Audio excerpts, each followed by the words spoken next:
2025-26 অর্থবছরের প্রস্তাবিত বাজেটে জনসংশ্লিষ্ট কিছু গুরুত্বপূর্ণ পণ্যে মূল্য সংশোধন কর মওকুফের ঘোষণা দিয়েছেন অন্তর্বর্তী সরকারের অর্থ উপদেষ্টা ডক্টর সালাউদ্দিন আহমেদ।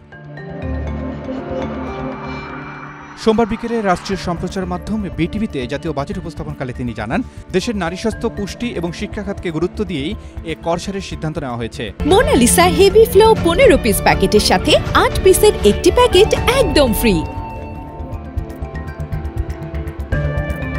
তিনি বলেন, স্যানিটারি ন্যাপকিন, প্যাকেটজাত তরল দুধ এবং বল পয়েন্ট পেনের মতো পণ্য সাধারণ মানুষের নিত্য প্রয়োজনীয়। এসব পণ্যের উপর আরোপিত ভ্যাট তুলে দেওয়ার ফলে সেগুলোর সহজলভ্যতা ও ক্রয় ক্ষমতা বাড়বে।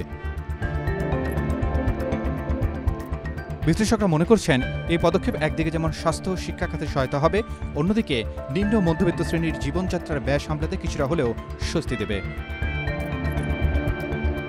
Urban Ali, Daily Sun. For more updates, follow us on Facebook, subscribe our YouTube channel, get the latest update on www.daily-sun.com.